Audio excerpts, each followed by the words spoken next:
cedo neste lugar. O Senhor tem nos abençoado muito. Domingo passado falávamos que terminamos o culto dizendo que seria uma semana de bênçãos, de vitórias. E vimos isto, recebemos isto. E o último agora, nessa tarde, foi o batismo. Então, a ceia vai ser uma bênção. Mas antes, nós temos que ouvir algo da parte de Deus que era a sua palavra. E eu estava ali pensando, eu lembrei da águia. E a águia, quando ela começa a alimentar o seu filhotinho, e ela traz alimento para ele, para que ele fique forte. Mas com o passar do tempo ela começa já a incentivar ele e começa a levar ele até o topo dali do ninho. E daqui a pouco ela incentiva aquele filhotinho a voar. E observa a descida.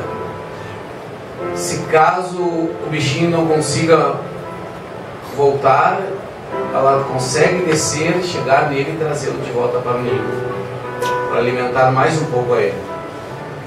Mas também, se ela observa e vê que esse bichinho desceu e agora começou a voar, ela sai lá do seu ninho e vem com a sua sombra sobre esse filhote e encosta do lado e agora voa com essa nova águia. Assim é o Senhor em nossas vidas. Vamos para a casa de Deus e recebemos alimento. Chega um momento que Ele começa a nos incentivar a dar nosso primeiro voo. Quem sabe se esse voo não deu certo como nós queríamos, Ele nos traz, nos dá alimento. Mas também é bom quando começam a nascer as novas águias, qual o Senhor Ele mesmo voa com essa nova águia e caminha, melhor dizendo, voa o tempo todo. E é isso que é o resultado da palavra. Por isso que nessa noite vamos ouvir a palavra. Vamos escutar, né? Vamos ouvir a palavra. Ouvir a palavra do Senhor. Então eu queria chamar o Alex para estar aqui orando, para orar por ele e recebê-lo em nome de Jesus Cristo.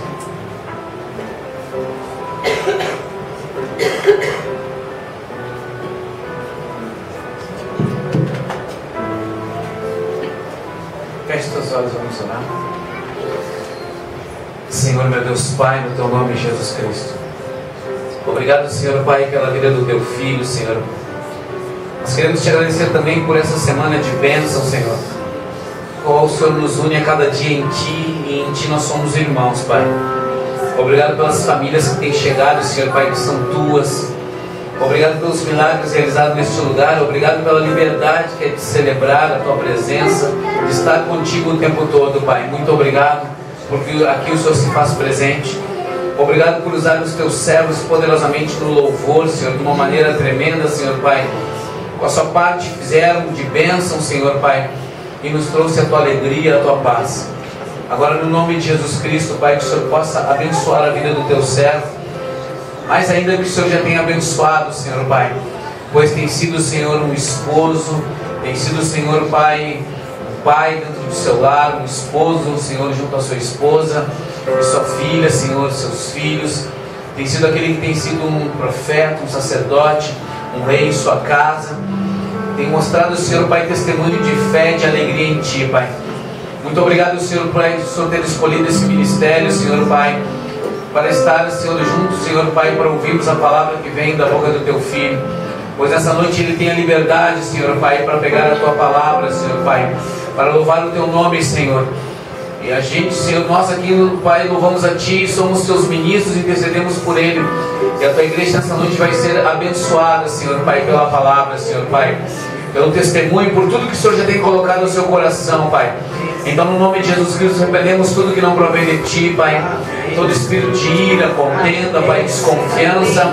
Não há lugar para essas coisas aqui dentro, Pai, porque estamos com nossas mãos, Pai, levantadas a Ti. A Tua mão está grudada na nossa, Pai, porque o Senhor ouviu o nosso clamor, ouviu nossa petição, Pai. A Tua palavra diz que o Teu ouvido não está gravado, Tua mão não está, Senhor Pai, encolhida, mas sim estendida para todo aquele que quer, Pai, alcançar a Tua misericórdia, Pai. Então, no nome de Jesus Cristo, Pai, nós Te louvamos, Te agradecemos por tudo e Te celebramos com palmas em nome de Jesus.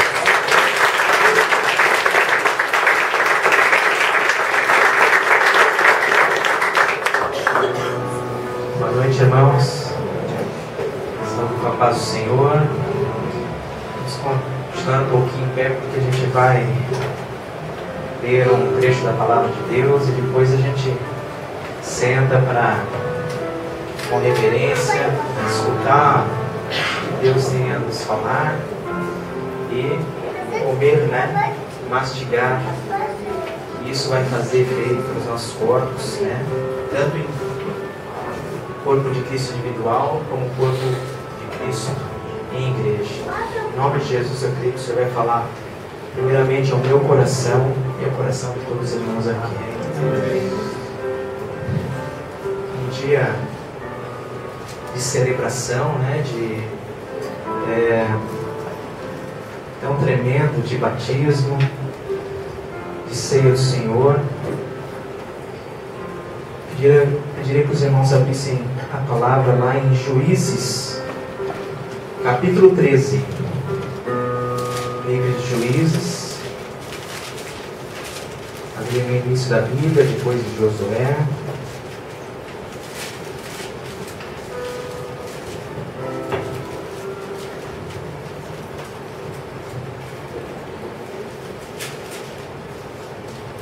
Uma noite de celebração, né, de ceia do Senhor. A gente vai relembrar aqui o sacrifício de Jesus na cruz do Calvário.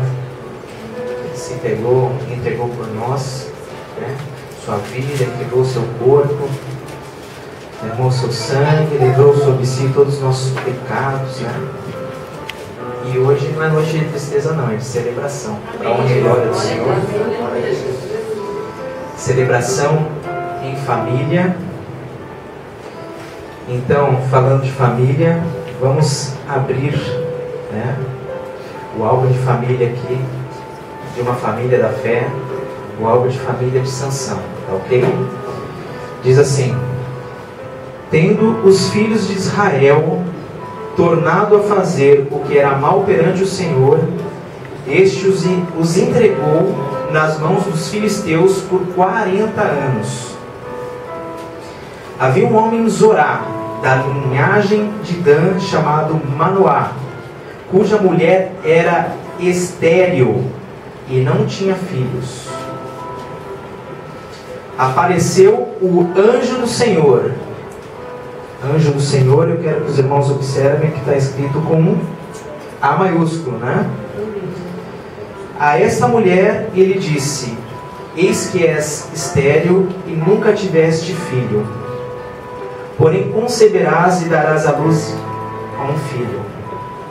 Agora, pois, guarda-te, não bebas vinho ou bebida forte, nem comas coisa imunda, porque eis que tu conceberás e darás à luz um filho, sobre cuja cabeça não passará navalha, porquanto o menino será nazireu, consagrado a Deus, desde o ventre de sua mãe, e ele começará a livrar a Israel do poder dos filisteus. Repetindo essa última parte do versículo 5, e ele começará a livrar a Israel do poder dos filisteus. Aleluia. Amém? Podemos sentar, meus irmãos.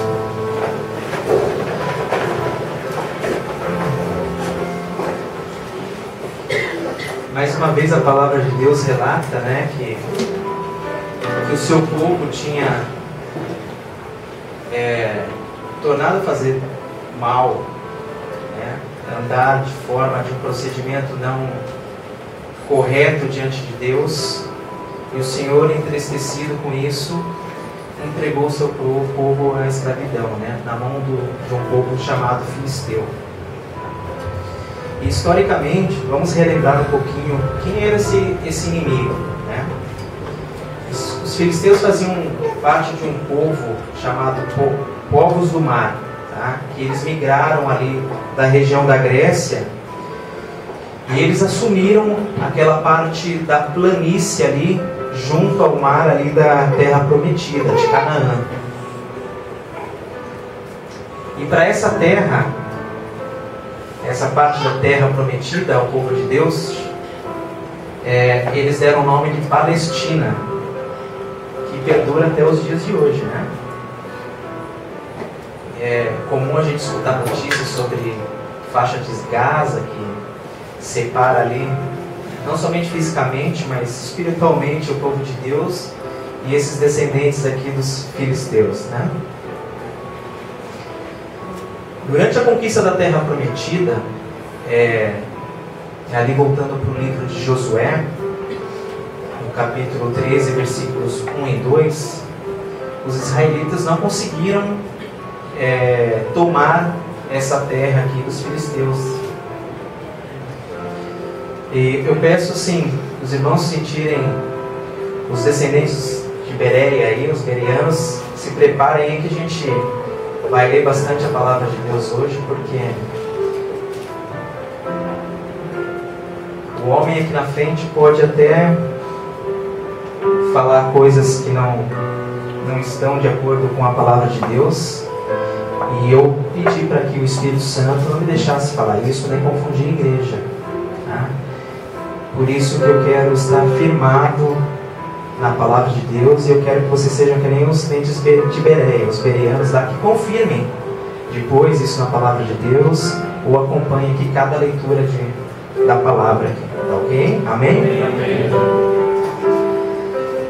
Então, Josué 13:2, eles nos relata que o povo de Deus não conseguiu tomar essa terra dos filisteus, tá? Os filisteus não eram semitas. O que eram semitas? Eram os descendentes, era uma linhagem dos filhos do filho de Noé chamado Sem. Só para informação dos irmãos, as três grandes religiões monoteístas que adoram um único Deus, as três maiores religiões hoje na face da terra, que é o judaísmo, o cristianismo e o islamismo, possuem linhagem semitas. Os filisteus não possuíam essa linhagem. Eles não praticavam circuncisão. Por isso que na palavra a gente, lembrando uma passagem aqui da palavra, como Davi se dirigia aos povos filisteus, né?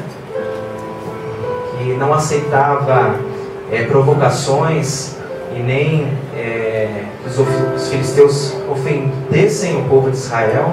Davi colocava quem são esses incircuncisos, né, para falar mal do povo do Deus vivo, né? Agora eu quero que vocês prestem atenção nisso daqui. A maneira de dominar os filisteus era bem diferente da maneira de dominar de outros povos ali na época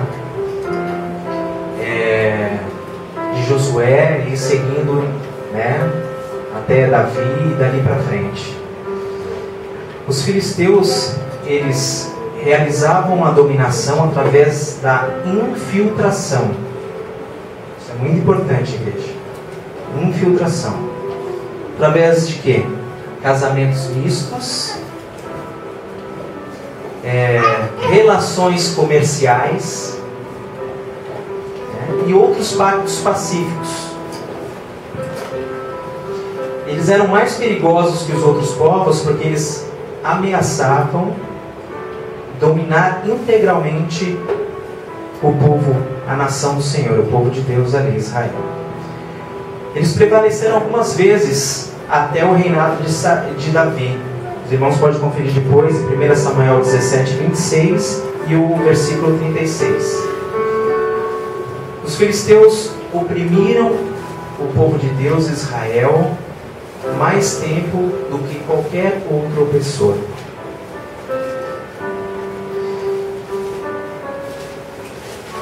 Estavam infiltrados, né? E aí que vem um perigo, né? Mesmo não havendo na época um clamor da parte de Israel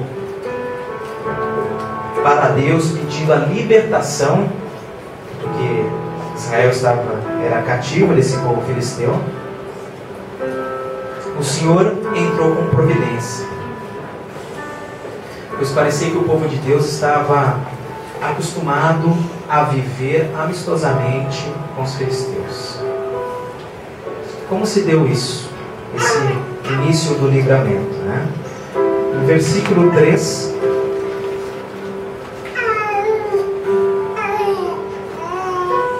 aparece o anjo do Senhor para a esposa de Manoá.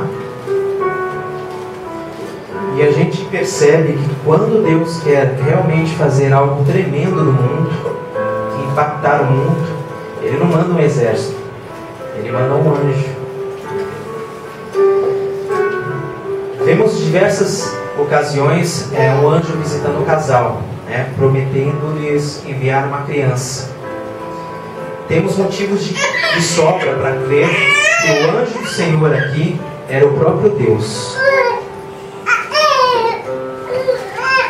que visitou Manoá e sua esposa.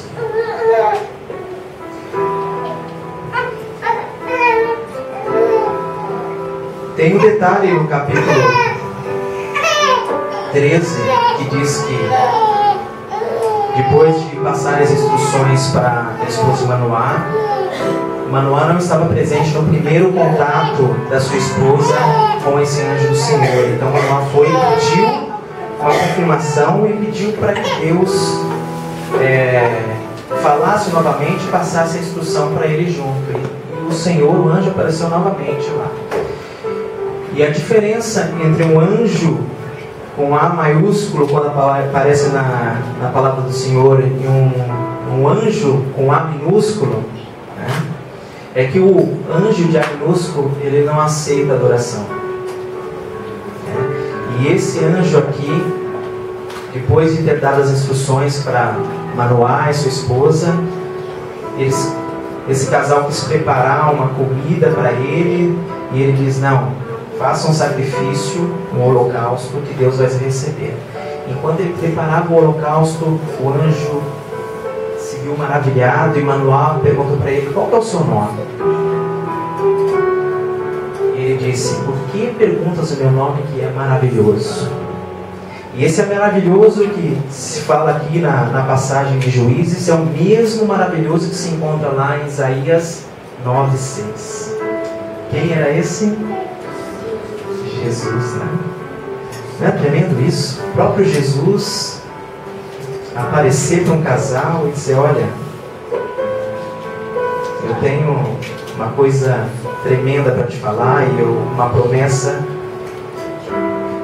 que vai mudar, impactar o mundo, né? E foi assim esse aparecimento para Manoá e para sua esposa. A gente pode recordar que o plano tremendo de salvação iniciou através do aparecimento do anjo do Senhor para Abraão e Sara. Depois, quando chegou a hora de livrar a Israel da escravidão, o Senhor envia um bebê para Arão e Joquebede.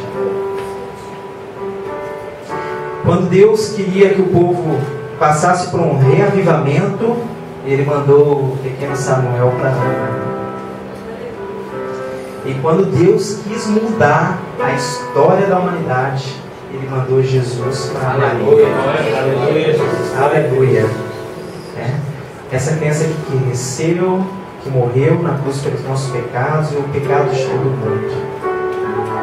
E a palavra do Senhor diz lá em Gálatas 4:4 que essa foi alcançada com a vinda de Jesus a plenitude do tempo. Gálatas 4:4 diz: mas quando chegou a plenitude do tempo, Deus enviou o seu Filho, nascido de mulher, nascido debaixo da lei. Em Efésios 1:10 diz assim: isto é, de fazer convergir em Cristo todas as coisas, celestiais ou terrenas, na dispensação da plenitude dos tempos. Aleluia. Jesus mudou a história dos tempos, mudou o calendário.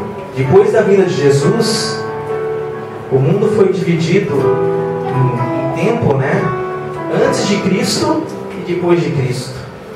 Não foi Maomé, não foi Buda, não foi outro homem ou outro Deus que se levantou, mas Jesus foi o único que mudou a história, o calendário da história. Um tempo antes de Cristo e um tempo depois de Cristo. Outra coisa tremenda é que a mulher de Manoá era estéril, assim como Sara e Ana. Elas tiveram que crer na promessa pois a formação de um bebê em seu ventre dependeria de um milagre. Os bebês são criaturas frágeis, mas Deus usa as coisas fracas para confundir as fortes.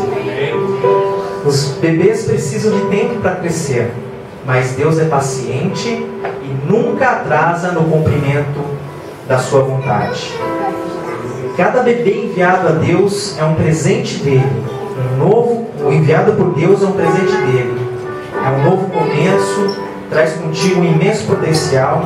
E é como é triste viver numa sociedade, né, em que os bebês incomodam, né? Que a discussão de leis na aprovação de aborto, né?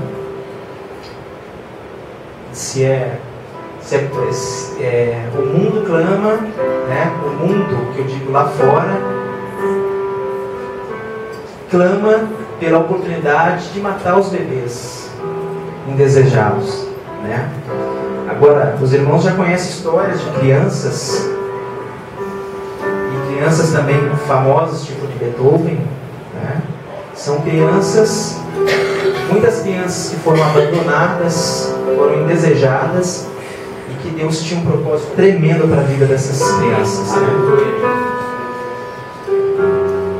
Por isso que a igreja se posiciona contra o aborto, né? Justamente por isso, porque quando Deus manda uma criança, Ele tem um propósito para a vida daquela criança. A palavra de Deus diz em Salmo 127:3 que os filhos são herança do Senhor, uma recompensa que Ele dá. Bom, o anjo disse à esposa de Manoá e depois para Manoá que o menino seria consagrado como nazireu desde o ventre da sua mãe. Os versículos 4 e 5, a primeira parte. O termo nazireu, vale relembrar, muitos conhecem o que significa, mas para nivelar o conhecimento, né, significa separar, consagrar. Os nazireus eram indivíduos que consagravam-se de maneira especial ao Senhor. Não podia beber vinho, nem bebidas fortes. Evitavam tocar em cadáveres e, como sinal da sua consagração, deixavam o cabelo crescer. No caso de Sansão, o voto de nazireado não foi voluntário. Foi dado por Deus e a mãe do menino fazia parte desse voto de consagração. O voto de nazireu costumava ser por um determinado tempo, mas no caso de Sansão, se estenderia por toda a sua vida. Era algo que Manoá e sua esposa teriam que ensinar o seu filho, explicar o porquê, né, o modo de criar da criança, o modo de viver, o porquê que ele não poderia cortar o cabelo. Deus havia tomado aquela criança para si, e era obrigação dos pais prepará-la para o trabalho do qual o Senhor havia incumbido. Era obrigação dos pais. O anjo do Senhor, eu vou te dar um presente, mas assim, vocês têm que seguir a minha lei, seguir as minhas orientações, porque esse menino eu vou usar para começar a libertar o povo de Israel da mão dos filisteus. Isso nos remete lá a Provérbios 22:6, né? Que diz assim: instrua a criança segundo os objetivos que você tem para ela, e mesmo com o passar dos anos não se desviará deles.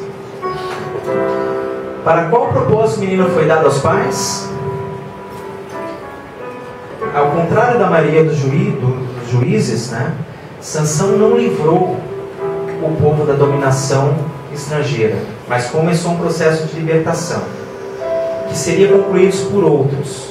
Seriam necessárias a oração de Samuel e as conquistas de Davi para concluir o trabalho de Sansão e livrar definitivamente Israel do jugo dos filisteus. Sansão foi o último juiz levantado por Deus. No final do capítulo 13 diz que o menino nasceu, recebeu o nome de Sansão, cresceu. E uma coisa muito tremenda aqui, que diz que o Senhor o abençoou. Sem dúvida, esse filho trouxe muita alegria ali para a vida de Manoá, de sua esposa, dos seus familiares. E é como lindo, né? Como é lindo e como é tremendo e como um exemplo para a gente ver a devoção de Manoá e a sua esposa. Em tempo de uma apostasia, de uma anarquia, em que no tempo dos juízes, o que o povo fazia? Como que eles procediam? Conforme o que eles achavam correto, né? O que dá a filosofia de cada um. Mas a gente fica feliz porque existia ainda famílias no meio do povo que eram consagradas a Deus e que oravam a Deus e buscavam a Deus. Foi por isso que o anjo do Senhor ali apareceu para Manoá e sua esposa.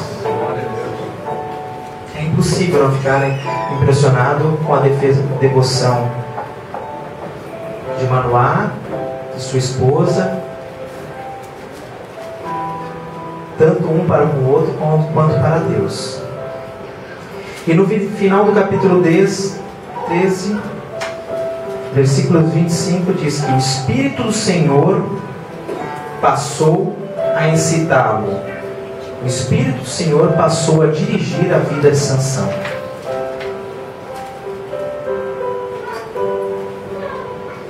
O segredo da força extraordinária de Sansão não era o seu voto nazireu. Era o seu voto nazireu. E o segredo da fonte dessa força era o Espírito Santo de Deus. A mão de Deus estava sobre Sansão de uma maneira muito especial. Até aqui a gente pode ver que, após abrir o álbum de família de Sansão, a gente pode louvar a Deus pela família de Sansão, né? Uma família abençoada, consagrada a Deus, que tiveram experiências com o Senhor face a face, né? Jesus face a face. E a maneira que o Espírito Santo tomou a vida de Sansão. Mas a palavra daqui para frente relata que Sansão começou a desobedecer às leis do Senhor, a desobedecer aos seus pais, e caminhou rumo a uma decadência física e expor-se. Versículos de 1 a 3 diz que Sansão desobedeceu a palavra, perdeu o respeito pelos seus pais e partiu para um casamento com uma filisteia. Diz assim: Sansão desceu a Tina e viu ali uma mulher do povo filisteu. Quando voltou para casa, disse a seu pai e a sua mãe: vi uma mulher filisteia em Tina. Consigam essa mulher para ser minha esposa. Seu pai e sua mãe lhe perguntaram: será que não há mulher entre os seus parentes ou entre todo o seu povo, Sansão? Você tem que ir aos filisteus incircuncisos para conseguir esposa? Sansão, porém, disse a seu pai: consiga para mim, é ela que me agrada. O Senhor havia dado a Sansão uma herança piedosa. Ele havia sido educado para honrar a Deus. Porém, quando se apaixonou, Sansão não deu ouvido às advertências dos seus pais, né? Ao conselho dos seus pais. Ele havia entrado no território inimigo. Outra coisa que eu quero chamar a atenção para os irmãos aqui. Essa palavra, entrar em território inimigo. Ele percorreu mais de 7 quilômetros quando entrou na terra de Tina. E ali conheceu essa filisteia que cativou seu coração. Ele resolveu casar contra a vontade de seus pais. E é evidente que contra a lei do Senhor. Depois os irmãos podem ler em casa qual que era a orientação da lei do Senhor em Deuteronômio 7, de 1 a 4.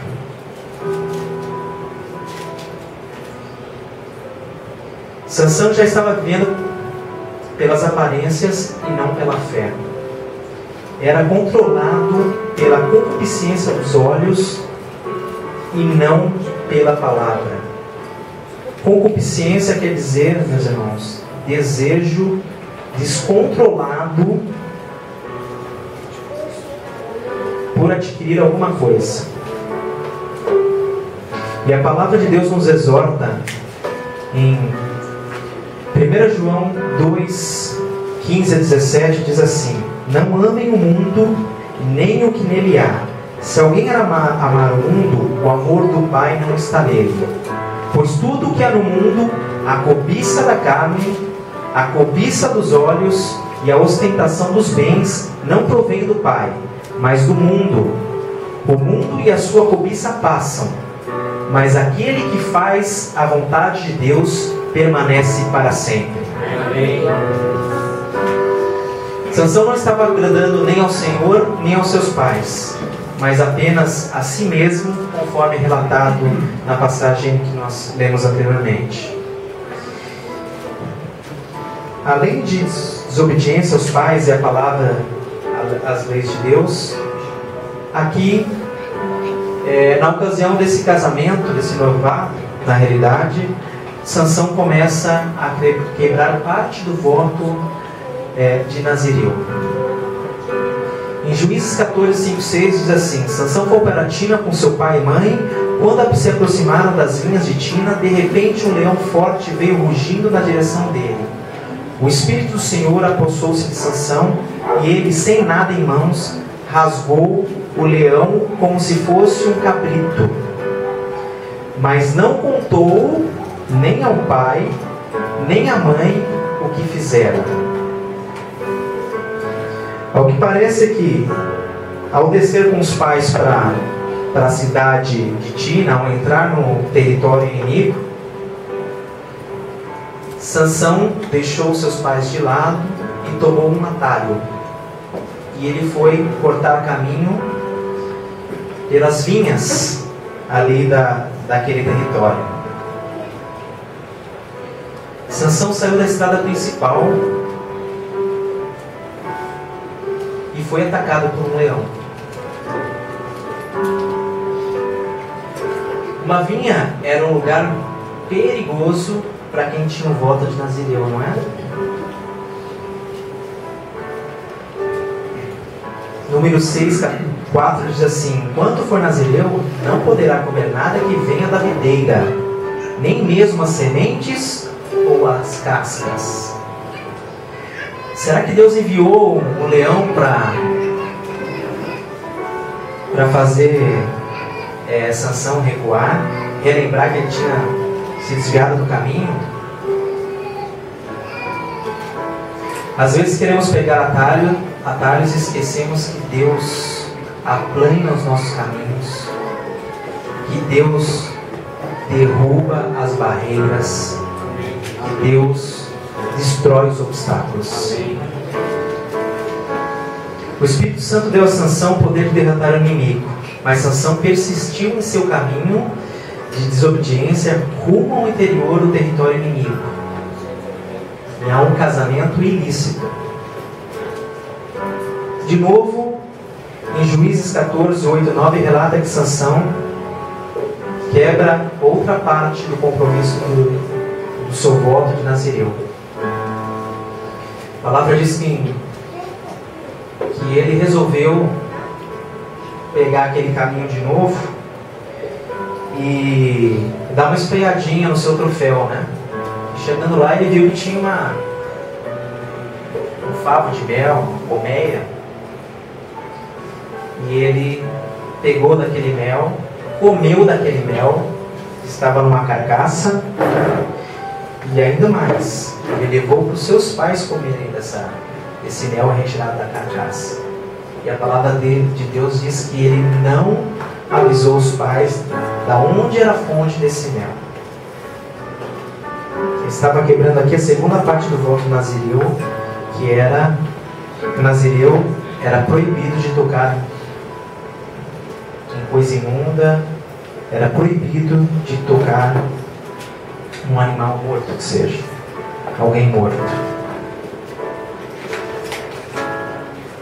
Ter sido ameaçada pelos filisteus para que ele revelasse o mistério, o enigma. Ele assassinou 30 homens para honrar a dívida com os padrinhos, pegando as vestes desses 30 homens. E no final a sua mulher foi entregue ao padrinho de honra de Sansão, foi entregue para outro homem e depois queimada viva pelos próprios filisteus. Isso foi tudo consequência da desobediência de Sansão. Foi uma catástrofe em cadeia, né? Às vezes, meus irmãos, a gente tem que parar para analisar um pouquinho as consequências dos nossos pecados, né? Não é só a gente que vai sofrer com essas consequências, não. Nossos familiares, né? Nossos amigos, a igreja. Então a gente tem que pedir misericórdia a Deus, graça de Deus para nos guardar de tropeçar, para que a gente não possa estar entristecendo nem o coração de Deus e nem o coração daqueles que a gente ama, que nos amam. Seguindo para a beira a passos largos para a destruição, né? Sansão, a Bíblia relata que em Juízes 16:1, né? Que diz assim: certa vez foi Sansão a Gaza e viu ali uma prostituta e passou a noite com ela. Sansão teve relações ilícitas com uma prostituta. Dessa vez Sansão mergulhou fundo no território inimigo, né? Gaza ficava a 60 quilômetros mais ou menos da casa dele. Ali ele viu uma prostituta, coabitou com ela.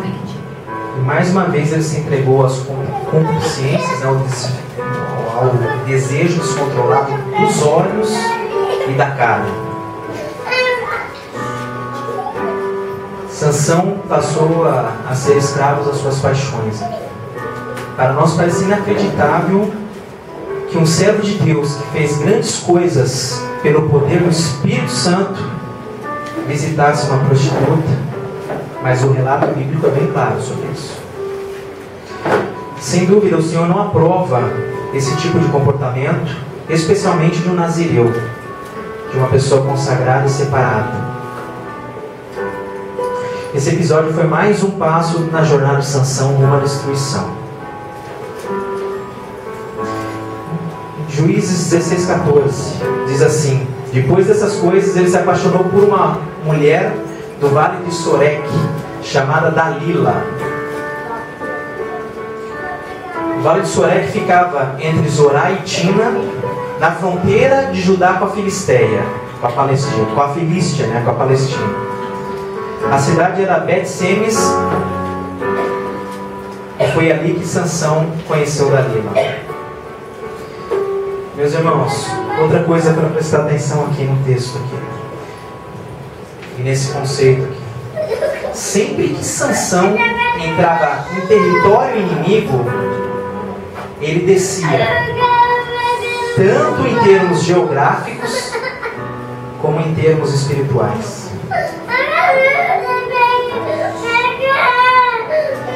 Dessa vez se apaixonou por uma mulher que encontrou no vale, não muito longe da sua casa. É perigoso demorar-se na fronteira de um país, de um território inimigo, pois quem faz isso pode acabar sendo pego pelo inimigo. Os líderes filisteus prometeram a Dalila uma quantidade bem razoável de dinheiro para que Dalila descobrisse qual era o segredo da força de Sansão. Sansão devia ter percebido o perigo quando Dalila começou a interrogá-lo sobre o segredo da sua força. E Sansão devia ter feito como José, né? O José, filho lá de Jacó, quando ele estava no Egito, que a mulher de Potifar tentou agarrar, chegou a agarrá-lo, e ele deixou as vestes, se livrou da mulher de Potifar e fugiu. que a gente percebe no texto é que Sansão já estava tão apaixonado por Dalila que mesmo se alguém chegasse para Sansão e dissesse que Dalila estava fazendo de bobo e fazendo de bobo, ele não teria acreditado. Sansão não foi capaz de agir racionalmente. A gente pode, meus irmãos, nós podemos relembrar aqui uma coisa que já foi dita pelo pastor em uma das pregações, é que a gente não pode impedir que o pássaro sobrevoe sobre a nossa cabeça, né? Isso a gente não pode impedir. Mas a gente pode impedir que esse pássaro pouse na nossa cabeça e ainda mais, faça ninho na nossa cabeça. Que a gente esteja atento a isso daí. A tentação realmente, em todos nós, ela está sempre como um pássaro sobrevoando a nossa cabeça, esperando uma oportunidade de pousar e até de fazer ninho.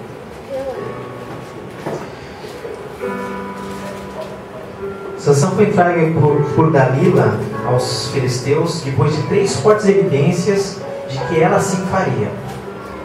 Em Juízes 16:7, Sansão começou a brincar, com o inimigo. Ele disse a Dalila: se alguém me amarrar com 7 tiras de couro ainda úmidas, ficarei tão fraco quanto qualquer homem. Depois, em Juízes 16:11, diz: Dalila diz a Sansão: até agora você me fez de bobo e mentiu para mim. Diga-me como pode ser amarrado. E ele respondeu: se você tecer num pano as 7 tranças da minha cabeça. Um pouquinho antes, questionando por Dalila, ele disse: se me amarrarem firmemente com cordas que nunca tenham sido usadas, ficarei tão fraco quanto qualquer homem. E ela gritava para os filisteus ouvirem, acorda Sansão, que os filisteus estão chegando, e ele saía facilmente dessas armadilhas, e a Dalila foi ficando invocada com isso e correndo o risco de morte, porque se ela não entregasse o segredo de Sansão, fatalmente ela seria morta pelos filisteus. E na terceira vez, de novo Sansão disse que, olha, faça 7 tranças na minha cabeça e que eu ficarei fraco como qualquer outro homem. E ela chamou, de novo gritou que vinham os filisteus, e ele se soltou facilmente aí, se livrou dessa armadilha. E aí Dalila disse, o golpe fatal: como você pode dizer que me ama se não confia em mim? Essa é a terceira vez que você me fez de bobo e não contou o segredo da sua grande força. E aí, por fim, Sansão, pressionado e apaixonado por essa mulher, ele acabou dormindo no colo do inimigo, Juízes 16:19 diz que, fazendo-o dormir no colo, ela chamou um homem para cortar as 7 tranças do cabelo dele, e assim começou a subjugá-lo, e a sua força o deixou. O engraçado é que Sansão confiava tanto na sua força que nem percebeu que o Espírito Santo já tinha se retirado dele. Sansão havia exposto a última parte do seu voto, que ainda não tinha sido quebrado. Entregou o seu ministério, o seu chamado e a sua vida para o inimigo, em troca de satisfazer a sua carne. Vamos ver o que a palavra nos exorta em Romanos 8, 5-8. Isso é bom a gente... Vem comigo, meus irmãos.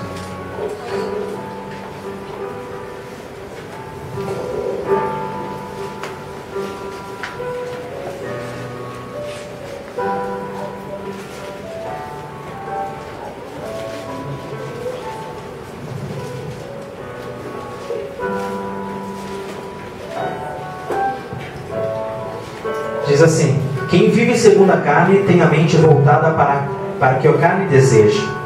Mas quem, de acordo com o Espírito, tem a mente voltada com o Espírito, vamos lá de novo, quem vive segundo a carne tem a mente voltada para o que a carne deseja. Mas quem, de acordo com o Espírito, tem a mente voltada para o Espírito, para o que o Espírito deseja. A mentalidade da carne é morte, mas a mentalidade do Espírito é vida e paz. A mentalidade da carne é inimiga de Deus, porque não se submete à lei de Deus, nem pode fazê-lo. Quem é dominado pela carne não pode agradar a Deus. Romanos 8, de 5 a 8. Os filisteus subjugaram Sansão sem qualquer dificuldade. E por fim conseguiram, o que desejavam. Pois a gente percebe no relato de Juízes 16, de 23 a 25, que Sansão virou palhaço no círculo de horrores dos filisteus. Sansão teve seus olhos vazados e serviu depois para diversão em festas dos filisteus, para divertir o povo, porque o povo filisteu tinha uma estratégia de, quando o inimigo era muito forte, eles não destruíam o inimigo, eles queriam dominar o inimigo, subjugá-lo para mostrar isso como troféu e intimidar o povo desse que eles julgavam ser inimigo deles, Amados, Sansão foi um homem de fé. Podemos ver sinais de Deus na vida dele. Em Juízes 14, 5, 6, ele rasgou o leão como quem se rasga um cabrito. No capítulo 15, versículo 14 e 15, ele feriu 1000 homens com uma queixada de jumento. Em Juízes 15, 18 a 20, ele ora a Deus por estar sedento e o Senhor faz brotar água da rocha. Em Juízes 16, 3, ele agarrou a porta da cidade de Gaza, juntamente com os 2 batentes, os trincos, colocou no ombro e subiu numa colina perto do Monte Hebron. Os teólogos dizem que ele andou mais ou menos aí uns 60 quilômetros com aquela porta de uma cidade em cima dos ombros. Só através do Espírito de Deus poderia o homem ter uma força dessa descomunal. E o nome de Sansão, ele se encontra na Galeria da Fé lá de Hebreus 11, 32. Mas nós temos, meus irmãos, que ser sábios e aprendermos tanto com os erros quanto com os acertos dos outros. Certamente certamente Sansão não foi fiel aos ensinamentos de seus pais, nem a seu voto nazireu, nem às leis do Senhor. Não tardou para que Sansão perdesse tudo o que Deus lhe havia dado, inclusive depois a sua força. Triste fim para uma vida promissora. Sansão não levou a sério os dons que havia recebido de Deus. Ao invés de Sansão ter usado seus dons e talentos para o reino de Deus, para a sua família e para seu povo, Sansão trabalhou sozinho. Em momento algum ele fez, vou fazer uma analogia com Davi, em momento algum Sansão juntou tropas, uniu o povo para que lutasse contra os filisteus. Ele defendeu o povo de Deus ali, ele foi juiz por 20 anos e não conseguiu ser líder. Parece que Sansão incomodava até os homens de Israel, porque eles estavam tão acostumados com aquela vidinha lá dos filisteus que naquele episódio que Sansão mata 1000 homens aí com uma queixada de jumento, quem entregou Sansão para os filisteus foi o próprio povo de Israel. Sansão era corajoso diante de certos homens, mas não resistia aos encantos femininos e contava às mulheres os seus segredos. Irmão, irmã, quem tem sido a sua Dalila? Que voz atraente, que sussurros. O irmão, a irmã, nós temos dado ouvidos, né? No colo de quem nós temos descansado? Jovens, vocês se sentem fortes, muitas vezes inabaláveis como Sansão, donos da verdade, cheios de experiência. Existem várias Dalilas aqui, ó, nesse bairro.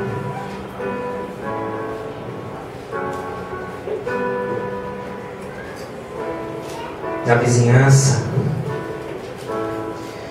na cidade, nessa cidade, nesse mundo, prontas para te dar em colos, né? E no seu primeiro cochilo, misericórdia. Sansão não deu ouvidos aos pais, lembram? Contra a vontade dos pais, Sansão disse: eu quero aquela moça de ti. Qual foi a consequência disso? A gente já falou lá atrás. Por isso o namoro, o noivado e o casamento tem que ser colocado diante do Senhor, tem que ser colocado na presença do Senhor, tem que ser confirmado pelo Senhor. Até porque, lá na frente eu chamei a atenção dos irmãos para dizer que a forma de dominação dos filisteus era através de infiltração. Existem dalilos aqui na igreja. A palavra de Deus diz assim, né? Existe joio e trigo. Então a gente tem que ter temor de Deus, olharmos para a palavra e pedir para o Senhor nos orientar nessa tomada de decisão. Porque uma tomada de decisão errada dessa daqui pode custar a vida, tanto física ou pior, espiritual. Então, filhos, atente para o que seus pais falam. Preste atenção. É muito forte isso que eu vou dizer. Os pais recebem um poder sobrenatural de Deus, uma percepção do Espírito Santo para saber o que é bom e o que é ruim para os seus filhos. E quando, né, isso é, pode ser qualquer pai e mãe, mas quando o pai e mãe é cristão, essa sensibilidade é amplificada pelo Espírito Santo. Aleluia. Você às vezes está fazendo, como Sansão fez algumas vezes, né, fazendo algo escondido dos seus pais, trazendo às vezes até mel para os pais e não dizendo aonde que é essa fonte, né? Mas muitas vezes tem retirado isso de coisas imundas. Cadê o seu compromisso com Deus? Cadê a sua separação com Deus? Você quer ser bem sucedido? A palavra de Deus diz que, filhos, obedeça aos seus pais, porque isso é justo, isso me agrada. Não obedeça aos seus pais porque eu obedeço ao meu pai porque meu pai me paga a escola. Eu obedeço ao meu pai porque ele dá roupa para mim. Eu obedeço ao meu pai porque ele me pagou para tirar uma carteira de motorista. E assim por vai. Não. Obedecer aos pais porque isso agrada ao Senhor. Sansão sucumbiu, pois tendo recebido o poder do Espírito Santo, entregou seu corpo aos desejos da carne. Disse Jesus, Mateus 26:41, vigiem e orem para que não caia em tentação. O Espírito está pronto, mas a carne é fraca. A palavra de Deus diz que a gente deve resistir. Olha só que isso é muito forte. Que a gente deve resistir a quem? Resistir ao diabo, que ele... Exatamente.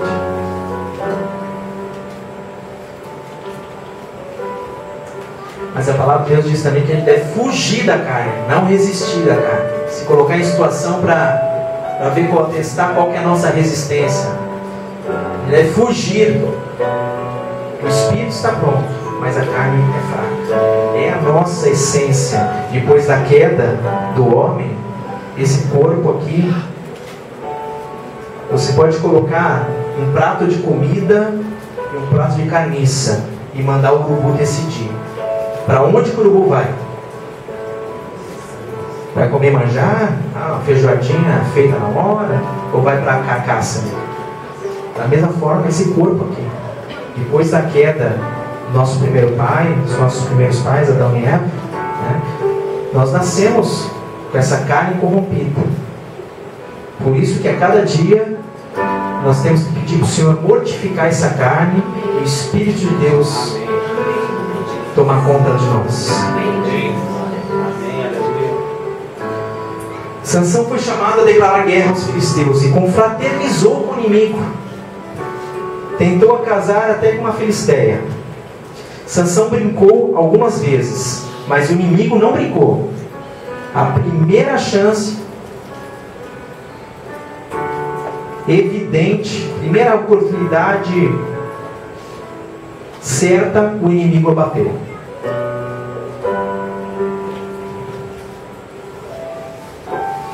Sansão combatia as batalhas do Senhor de dia e à noite satisfazia a própria carne. Ele foi um elefante na força, mas um bebê na fraqueza. Os filisteus conseguiram fazer com Sansão o que desejavam. Perfuraram seus olhos, amarraram, levaram para a prisão, onde trabalhou algemado em moinhos de grãos, fazendo o trabalho que costumava ser dado a escravos e jumentos. Essa situação serve para nos lembrar daquilo que o pecado faz em nossa vida: cegar, amarrar e moer. Mas o Espírito Santo está falando conosco nesse momento. Tenho convicção disso. Abrindo nossa percepção. Se você se sente acorrentado pelo inimigo, andando em círculos, moendo trigo para o inimigo, escravizado e não vê saída, tem a sensação que isso já é o seu fim, a boa notícia é que há um raio de esperança na escuridão. Há uma esperança de renovo. A palavra de Deus diz que em Jó capítulo 14, versículos 7 e 9, que mesmo uma árvore cortada, suas raízes poderão envelhecer no solo e seu tronco morrer no chão. Ainda assim, com cheiro de água ela brotará e dará ramos como se fosse muda plantada. Glória a Deus. Os cabelos de Sansão começaram a crescer novamente no seu cativeiro. Seu poder não estava na cabeleira dele, mas naquilo que representava sua consagração a Deus. Se Sansão renovasse essa consagração, Deus poderia restaurar as suas forças.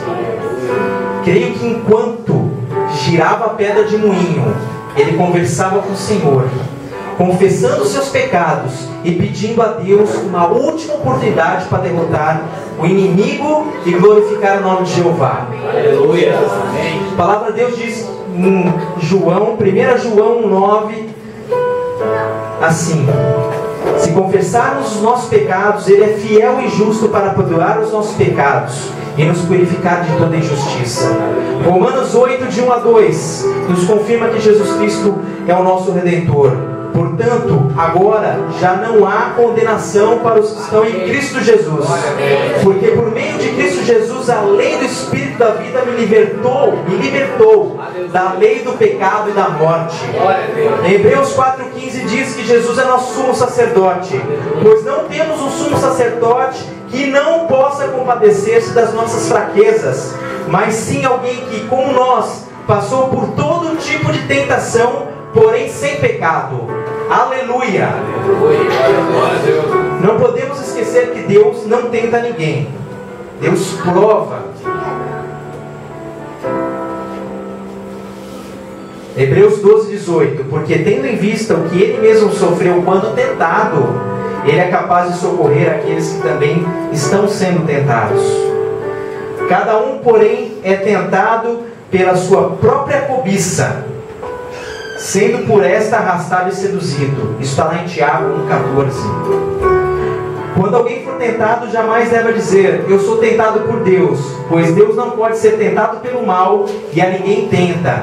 Tiago 1,13. E agora aqui esse versículo é tremendo também. Não sobreveio a vocês tentação que não fosse comum aos homens. E Deus é fiel. Ele não permitirá que vocês sejam tentados além do que podem suportar. Mas quando forem tentados, Ele lhes providenciará um escape para que possam suportar. Quantos escapes nós tivemos já na vida de cair em tentação? Quantos avisos Sansão recebeu para não tomar a trilha errada, para não tomar o caminho errado, para não ser abatido pelo inimigo?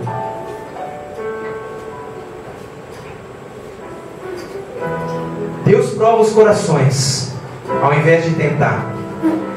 1 Tessalonicenses 2,4 diz que, pelo contrário, como homens aprovados por Deus, a ponto de nos ter sido confiado por Ele o Evangelho, não falamos para agradar a pessoas, mas a Deus que prova os nossos corações. Meus irmãos, Deus vai cumprir os propósitos dele. Apesar de nós, Deus vai cumprir a palavra dele, os propósitos dele. Quando Deus não tem permissão de governar a nossa vida, ainda assim Ele prevalece e faz cumprir a sua vontade, a despeito das nossas decisões. Por certo, nós é que nos rebelamos, né? Contra Ele e saímos perdendo, porque ninguém pode ir contra Deus. Qual era o propósito propósito de Deus na vida de Sansão, lembram? Juízes 13:5. Ele iniciará a libertação de Israel das mãos dos filisteus. Apesar de Sansão, podemos ver claramente o propósito de Jeremias 29:11. Porque sou eu que conheço os planos que tenho para vocês, diz o Senhor, planos de fazê-los prosperar e não de dar-lhes, planos de fazê-los prosperar e não de lhes causar dano, planos de dar-lhes esperança e um futuro. Receba a palavra do Senhor, que a igreja confie no Senhor, confie que a vontade de Deus é boa, agradável e perfeita. Por pior que seja o cenário, por pior que seja o inimigo se levantando na sua frente, as dificuldades, as barreiras, nós estamos do lado com Deus e agindo Ele, ninguém pode impedir. Ninguém pode impedir. Feche os olhos agora, meus irmãos. Enquanto estivermos louvando ao Senhor, eu diria que os irmãos meditassem na letra desse cântico. Que Deus seja o nosso universo. Que possamos dar mais do nosso tempo ao Senhor. Que a presença e o poder dEle seja o alimento para as nossas vidas. Que Ele seja também o Senhor dos nossos planos. Que possamos ter a certeza e a paz de que, mais uma vez repetindo, a vontade de Deus é boa, agradável e perfeita. Que possamos invocar ao Deus Todo-Poderoso em nossas lutas e dificuldades e adorá-lo em nossas vitórias. Amém. Meditem, fechem o olho e meditem nesse cântico. Que sejas meu universo. Não quero dar-te só um pouco do meu tempo. Não quero dar-te um dia apenas da semana. Que sejas meu universo. Não quero dar-te as palavras como gotas. Quero que saia um dilúvio de bênçãos da minha boca. Que Que sejas meu universo, que sejas tudo o que sinto e o que penso. Que de manhã seja o primeiro pensamento e a luz em minha janela. Que sejas meu universo, que enchas cada um dos meus pensamentos. Que a tua presença e o teu poder seja alimento. Jesus, esse é o meu desejo. Que sejas meu universo.